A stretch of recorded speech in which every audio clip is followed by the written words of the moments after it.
I'm pleased to introduce Enza Alexander. So as Executive Vice President at ISA Cybersecurity, Enza is a seasoned IT industry leader with over 28 years of experience across the technology sector in finance, operations, sales, marketing, and professional services. In 2022, Enza was named one of Canada's top women in cybersecurity by IT World Canada. And in 2011, Enza was recognized as one of Canada's leading women in technology by IT Canada and CDN Magazine. So I will, please join me in passing things off to Enza and very commendable awards. So. Thank you. I think you have my mic. Oh, well. Yes. Oh, well then I will. There we go. Yes, I was actually using my mic in the hallway and it was live before. So, they took it away from me. They said that woman should not have a microphone. Welcome. Thank you very much for choosing to spend your time with us today. We're very excited about that. And thank you for the kind words. It pays to be a girl in technology, I guess, to be able to be recognized in an arena where we have all of you. And maybe I'll just take a moment and put this on effectively.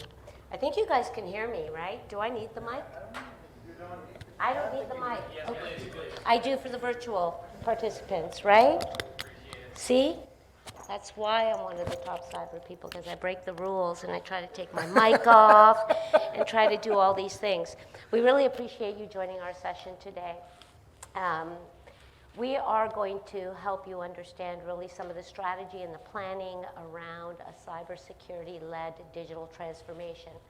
Digital transformation is not really an option for us. Our businesses are buying and using SaaS-based technologies. We are all looking to accelerate to be able to build hybrid environment, very much like we find ourselves post-COVID working in a hybrid world. We are here in a digital transformed environment. And most importantly, being able to look at cybersecurity and the threats to those digital assets that we continue to harness and really call the crown jewels of our organization. You'll take us to the next slide. I have the illustrious really opportunity today to talk to you a little bit about our company. ISA is 31 years young. I know some people would say 31 years old, but Neil, for one, has 30 years of experience in the industry. And so, we do have longevity. We have been providing cybersecurity-based services our entire history. But what's more important, as cyber continues to be top of mind for our clients and for our communities and for the social, economic balance that we see today, it's very important to continue to invest in our cyber digital transformation. We are proudly Canadian, 3 offices across the country. We operate out of Ottawa, Calgary, and headquartered here in Toronto, Ontario. Our Security Operations Center is also in Canada and provides data sovereignty and data residency. We think for government and health, this is critical. We also carry some industry certifications which enables us to be able to really strengthen our customers' security maturity and posture. This is my boss. He's actually in the room right there. So you can see him live and in person. But what's important as a private corporation, we believe that we bring the highest level of customer service and customer experience at a cost that is affordable, but it's not just about cost. It's about that high level of service. It's about our commitment, and most importantly, Kevin's commitment as our president and CEO, that we bring into each one of our customer journeys. Trust is something that our customers tell us every single day matters. It matters in the selection that they make to the partners that they choose and why they choose those partners. And now the screen has gone blank and there's no, but I'll just keep talking. How's that? In 2022, ISA had the illustrious privilege of being named of one of Canada's top employers and one of the top 100 small to medium-sized employers. I think that's truly important. Why? Because happy employees equal happy customers. And the fact that we can continue to build an environment for our team to grow and learn and really take their careers to the next level is pretty exciting for us. We also continue to focus on putting ourselves in an arena with what you might be considering some of the largest consulting firms in the country. So IDC has, for the third consecutive year, ranked ISA Cybersecurity as one of the major players in managed and hosted services against and amongst IBM, Deloitte, KPMG, and organizations that you might think that we do not belong in the arena with, but I say bring it on. We don't just belong in that arena. We are dictating the agility and flexibility to move to the next phase and the next phase. You know, we all wake up in the morning and cybersecurity is an issue, right? We hear it on the news. We worry about our reputational impacts, we worry about the economic impact, but most importantly, we are custodians of our customers' personal information. And we take that very seriously. Whether they're customers, patients, clients, call them what you want to call them, it's critical. I get the pleasure, I hope you guys have memorized your slides, because there are none, but I get the pleasure of announcing our two speakers today. We have Mr. Neil Greenberg. Neil is one of our offering leads at ISA Cybersecurity, and he is responsible for helping our clients really understand what that journey to the cloud is, what the strategy and planning behind that is. Neil has been in our industry for 30 plus years.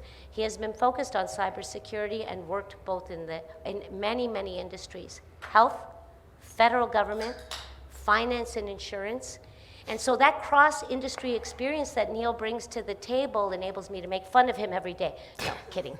But it really positions him well to understand what are some of those plans.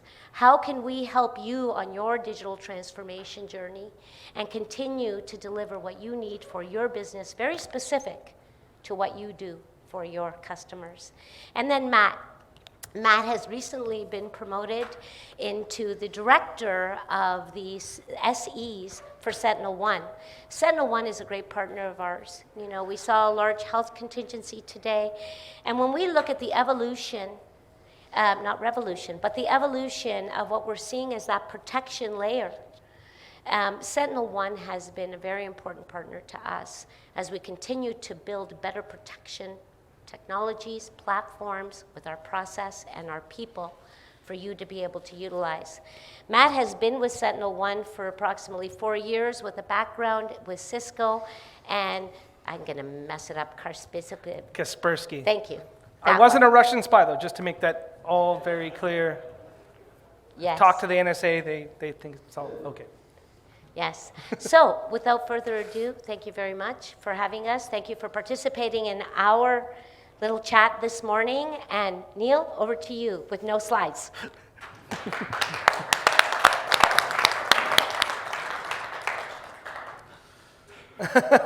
Beat me up, Scotty.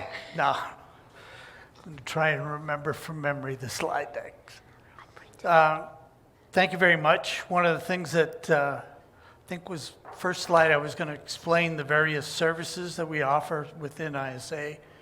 We've got the, I'll call it the strategy, architectural work. We've got protection services. We've got managed services. I'm trying to remember. Here, I have it. You brought the... Yeah. If everybody Gather could just around. look at my favorite toy. We're just going to open this up for you. There you go.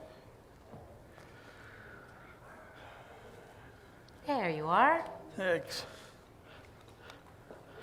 Now I need to governance, risk, compliance strategies, assurance services, which are normally you would think of TRAs, gap assessments. We have architecture and engineering, which I have a big piece of. There's the digital forensics and an incident response team if the case that one of your organizations had an attack. We've got a whole team dedicated to service our clients and react. Plus, we have managed and hosted services, and one of those will be SentinelOne. We'll be talking about it. Well, this one's going to be fun. It's a busy slide. Essentially, what I was going to be talking about was the transformation from information security to cybersecurity. It's been a change.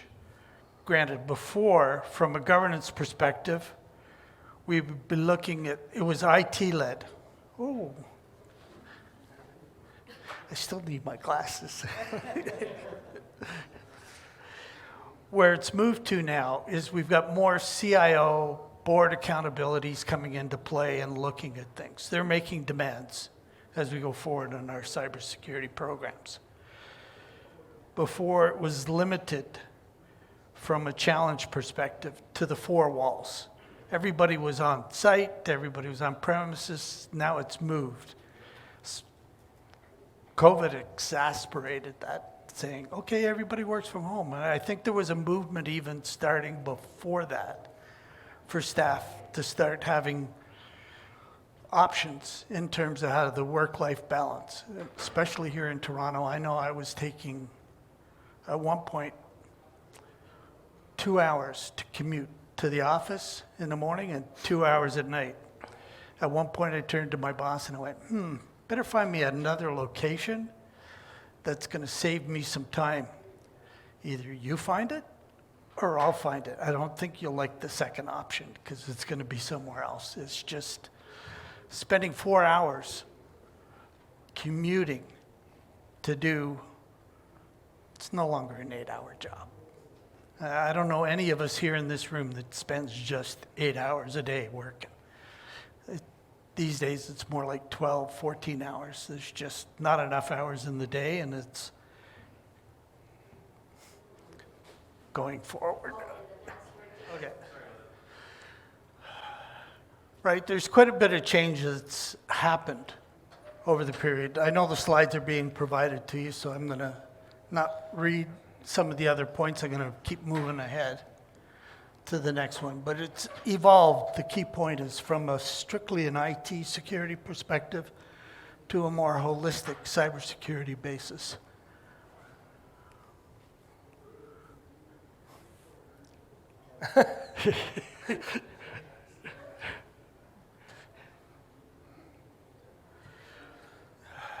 So why move it to the cloud? Why? Technology deficit. In a lot of cases, with some of the clients, they were still running some XP machines, some Windows 2003, various pieces. They just can't do the upgrades and moving of the application, so they're looking from a technology perspective, move it to the cloud. I'll get the latest platform. I'll get out of the business of having to patch infrastructure, which leads into the next point. You went too far. Thank you very much. Back a slide. Which leads into the lack of operational skills. This is fun. We're all having that challenge, finding the right people to do things in the infrastructure. Operational improvement, chances to change things, need for increased capacity and scale, especially when you start to roll out some of the web apps, servicing your client base. Do I need 1 server, 5 servers, 6 servers to be able to serve the operations? The beauty in the cloud is you can scale it up on a moment's notice. You've got an image, put another VM up, put the image on, and away you go. You've got increased capacity. It's already mapped to the back channels into the databases. It's the same as the other servers. You improve the service to your customer base, whether it's inside or outside. Really, one of the things that I bring a lot of caution with the move is you're going to be introducing some new cyber risks. If you don't plan it right, don't put the right security programs in place. The on-prem solutions don't always translate to what you're doing in the cloud. There's usually, what I have found in some of the cases, existing organizations have defensive gaps and redundancies can be put in. Oh, I'm going to do this solution on-prem, I'm going to do this solution in the cloud. Maybe the same one, Maybe they're different in terms of the offerings. One of the things that I want to sort of bring out from a learning perspective here today is understanding some of the pitfalls in what we call the lift and shift. Everybody's calling it lift and shift over into the cloud. And understanding security by design as you start putting things together, how it can improve outcomes, reduce your costs, achieve compliance, and mitigate risk.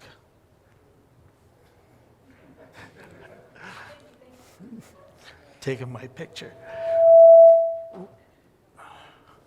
Oh yeah, I gotta point it to the guy in there.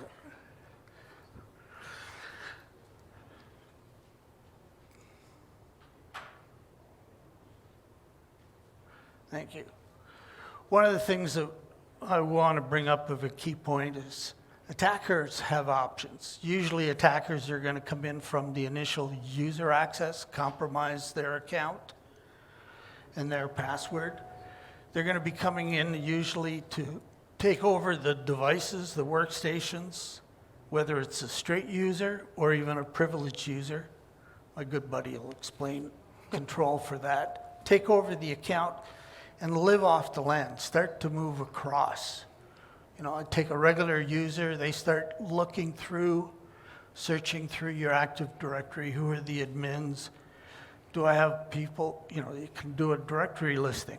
Oh, I see there's accounts there, yada, yada. That's, hackers know, just as we know, that that's an administrative user as opposed to a regular user in a lot of cases.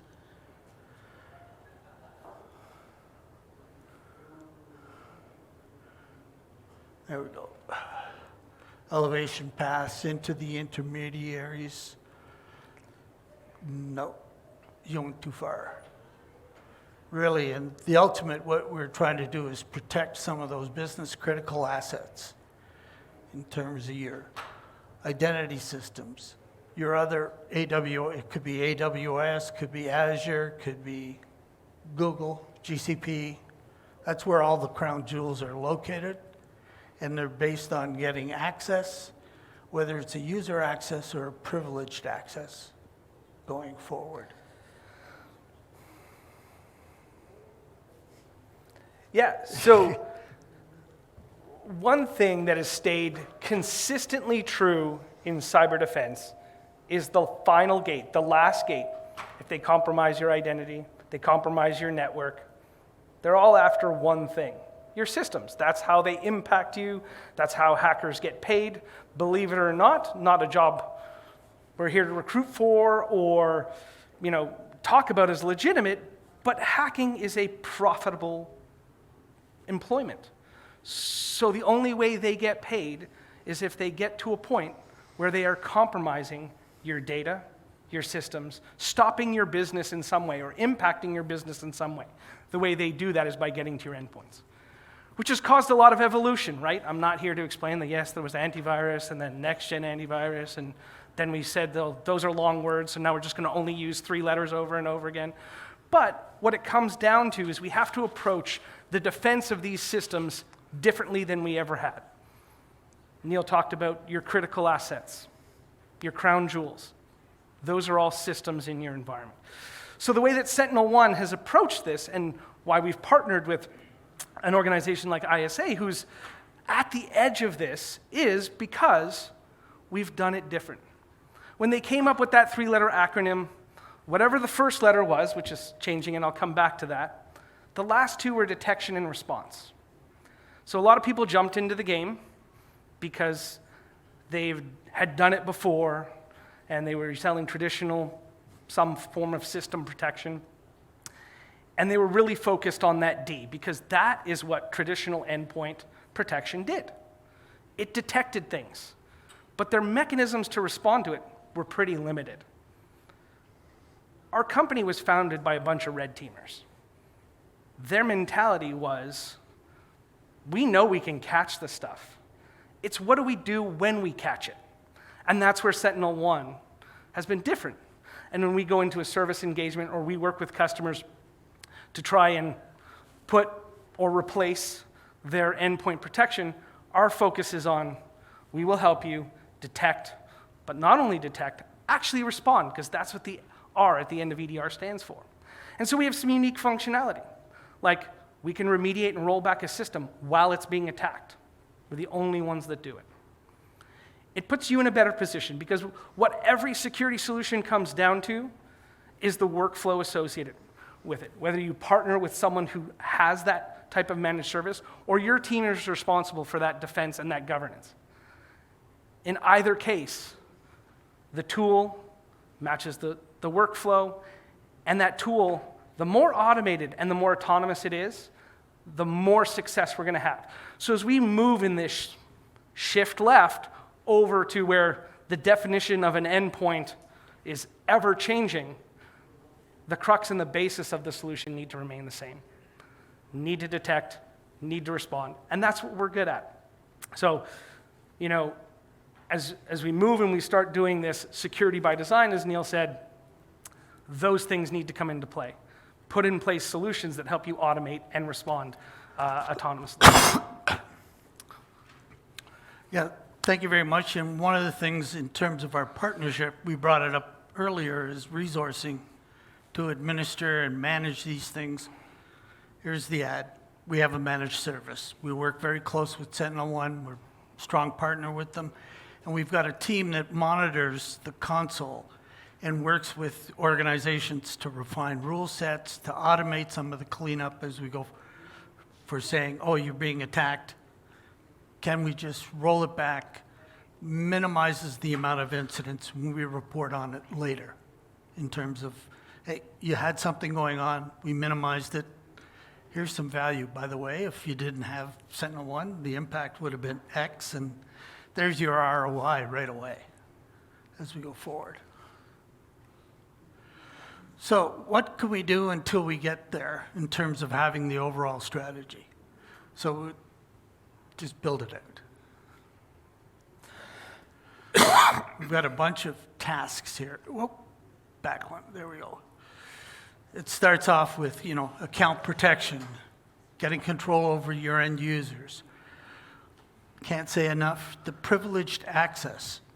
It's probably one of those weakest pieces that get attacked. Your user gets, but if you don't have a privileged access program, they're going to attack those folks, and then goodbye Charlie Brown. They can download the database. They can do whatever you want with those privileges. Next case, we look at email security and the protections on your email, cutting out the spam, cutting out malicious URLs that'll be within your organization, and that can be done either on-prem or as a cloud operation. Endpoint protection, we just talked about SentinelOne. Secure backup. What do I mean by secure backup? Is having backups. Worst case, it's offloaded into, I'll call it a warm storage. As a strategy, do you have a cold storage environment? One that, okay, worst case, if everything blows up, I lose a week's worth of data upload. Detection and response program. They talked about incident response, but you need detection and response leveraging your existing tool sets or the tool sets that you'll be putting in together. It's not just waiting for something to come out of the SIM. There's all these other aspects. Remote access, third-party vendors. How are those being controlled coming into your environment? Traditionally, it would have been a VPN. Now there's conditional access. What's the program to control, and how do you know that those are the right people? Security posture and governance is reviewing the standards, your policies, because those are the marching orders to a security team. If you haven't got those up to date, implementing some of these others, you need I used to call it the guns, to go out and implement and do these things, the authority, and that comes from your governance. More importantly, what I've focused on in a lot of cases with clients is coming up with measurements. What are the KRIs, key risk indicators? What are the key performance indicators of everything that you're doing? Because if you can report on those and you take it up, getting additional funding, specific tool sets, and implementing the strategy becomes so much easier with the right metrics and reporting up to execs. So this is a sample plan, high level, of what we put together. This was a privileged access plan. You've got a what, why, how, who, and measure. In there, there's strategy laid out on some of these things. These need to be fleshed out more so, but it's a high-level perspective. One of the things that I do have is one of those plans for all those things to do. What do we do to get there? There's one for each. The one thing that I want to bring to the attention is the who and the assign the accountability. It doesn't mean everybody's listed there that's on the project team to do this, but they do need to be consulted, advised, and brought in at the appropriate time to get the buy-in. You need a communication plan as we go forward on these aspects. Sample measurements, okay, for privileged access plan, 100% of admins required to use secure workstations. 100% of local workstation server passwords are randomized or eliminated. In fact, there's a program I'm working with someone where local workstation privileged access is removed from every user. If they need it, they have to, one interim step is called a help desk, put in a ticket, That's one way of doing it. It's costly, it's painful. There are solutions where you can automate and move that forward, but I'm from the school, make it painful first, then to get the funding to automate becomes so much easier. You can show the process improvement and productivity improvement by doing that. And you've got 100% deployment of privileged access mitigations. Endpoint protection. Here's a similar sort of plan as we go forward, right?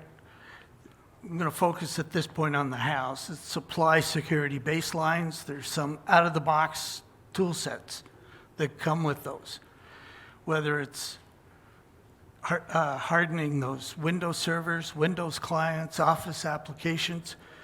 The one thing about the Sentinel one, and I'll be passing over to him very shortly and to expand on it, but it's not just workstations that you put the endpoint protection on. It can be on all your servers.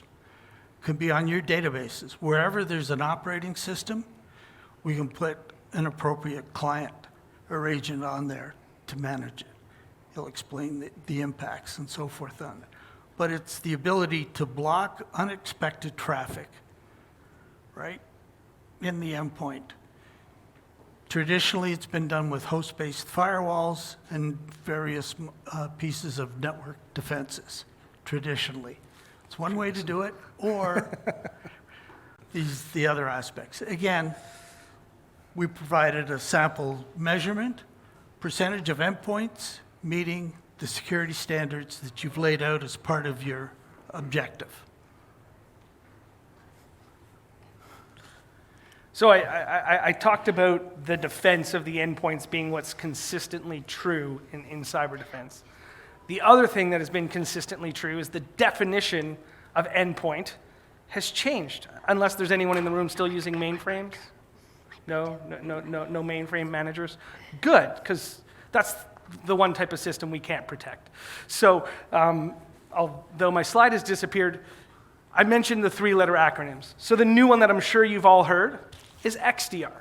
What does XDR mean? Well, Neil showed you some of the protections that you need to think about. Because if I'm not just protecting systems that are sitting in a room with a big fan that I protect and can physically stand in front of, if they're in AWS, they're in Azure, they're in somebody else's environment. You need it? Well, can everyone see this? This is my slide. So, There you go. so there's an XDR there. I still need my glasses. So basically, the point is, all of security is data points. Your email, what comes in by your email, that's a data point. What's happening on your endpoints? Another data point. What's happening in your identity? Another data point. So the left side is all the things we talk about in security. They're all data points. So the big question is, what really gets us moving forward in this shift is, I got to bring all that together. So this was the movement towards XDR. Now, there were some technology companies that said, this is an opportunity to sell everybody more licenses. So we're either going to go out and going to acquire a lot of companies, and that's one strategy. You could acquire a lot of companies, change the face of your technology brand, and say, all the things on the left side, we have it, but I need to charge you a license for each one of those things. What that does to the average customer is it turns them on their head and goes, but I had already bought an email security and I signed up for 3 years because that's what good sales people do. They convince you to sign up for 3 years because you get a discount. So you did it. And I already bought an identity solution because same thing, really nice guy came in my office, said for 3 years I can get you a killer deal. So I signed up for that for 3 years. Then Matt walked into my office and said, but shouldn't you be doing XDR? So now you've got to replace all those licenses and pay twice? No, that's not what we did. Sentinel-1 has always kind of been XDR. We just didn't know the acronym until someone told us it was the new one. Because we were always looking at those data points. So all we did is open up our back end. What that did for our customers is, hey, you've got an email solution? Push the data in. We can correlate it with the data we're seeing on the endpoints and make it work. Yeah, but Matt, my endpoint is not a laptop or a server. It's not even a virtual machine it's now open compute. I'm sure you guys have heard about containers and Kubernetes and those things. Doesn't matter. Those are all still endpoints to us. One platform, one data platform. So pump your data in. We have agents for all the different things that can be classified in an endpoint. And where we don't cover you, you pump that data in. It gets correlated. You can actually build rules. So again, we're a response company. So that data is only good if I can build a response to it when it's anomalous. So that's part of what we do. We call it storyline and we call it star rules.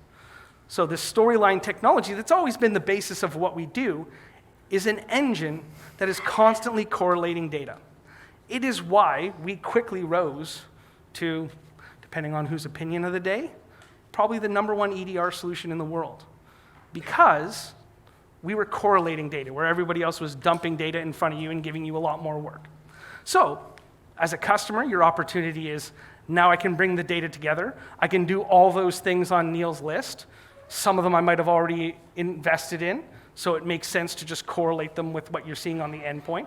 I can increase the protection, detection, and response on my endpoint, and I can shift left. And it'll either make your job easier or allow a partner to better serve you. So if your question is security, it's there. If your question is, but I don't even have the resources to get there, that's why we partner with companies like ISA to bring this into a reality, because most of the people I talk to on a daily basis about XDR go, that sounds awesome. Do you also have the person that you could sell me to actually do XDR? By the way, XDR is not a verb, so you can't do it, but ISA does. So I'll pass it back to Neil, and he'll talk to you a little bit about more of their strategy. Thank you. Just looking at timing and so forth, I want to sort of, from a wrap-up perspective, yeah, you had a question? Sure. Matthew, but so just speaking of acronyms, Yes, from an XDR perspective, technically you are an XDR. correct. Nomenclature goes down. What format are these logs being ingested? Or how do I see them when I use the operation? Great question. So, Do you want to repeat the question, Matt? yeah, so his question was, I talked about data. For those of you who may be aware and are living this life, data comes in a lot of different formats.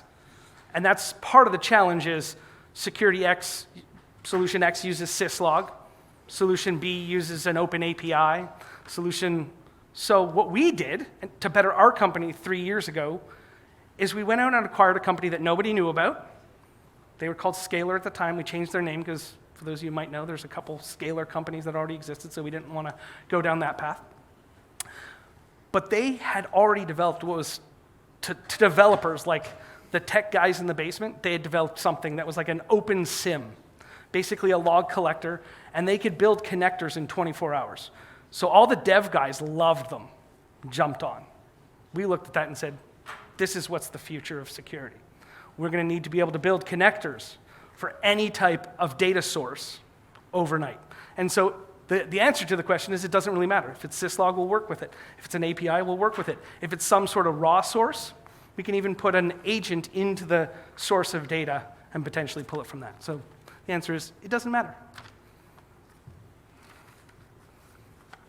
Thanks.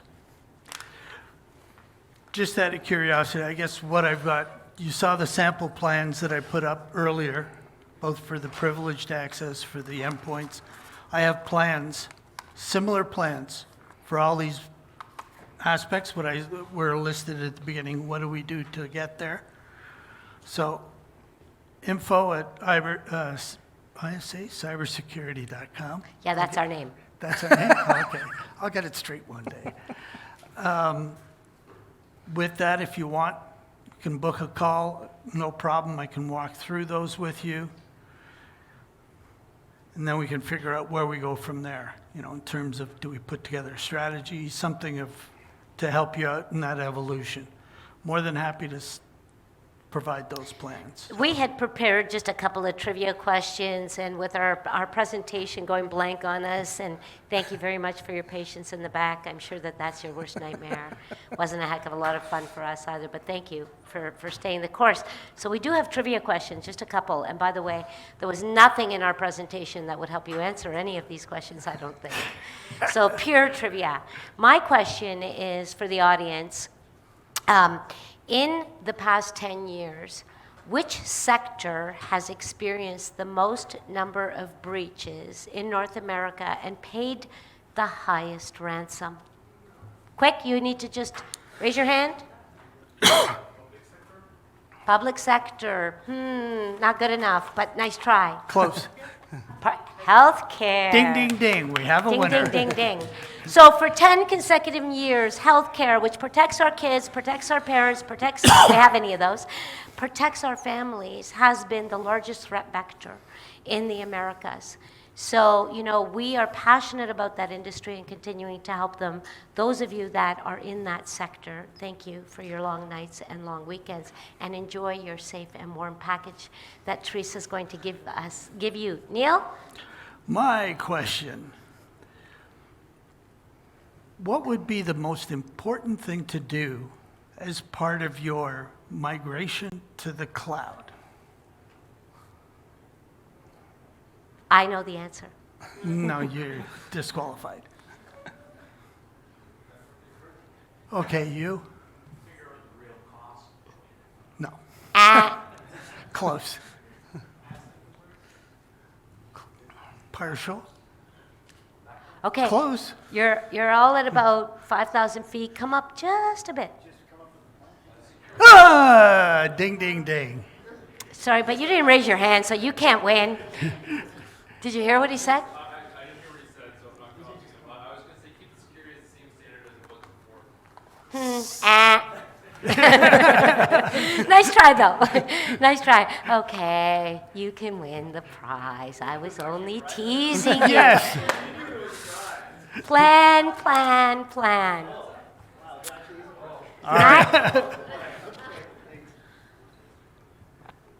One organization has released more vulnerabilities in code than any other organization in the history of this planet. Anyone know what that organization is? They also have a cybersecurity solution. Good luck. That is the correct answer. Well done. Yes. We're trying to keep everybody safe and warm. Well, this is the end of our small chat with you. Thank you. Thank you for coming into our room.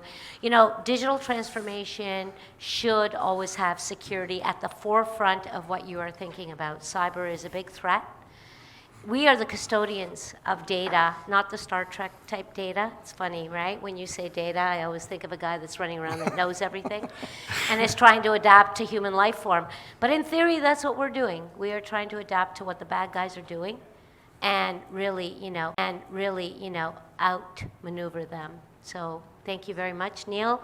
Thank you. you, Matthew, for joining Pleasure. us. Matthew got on a plane this morning to be with us. And thank you. We look forward.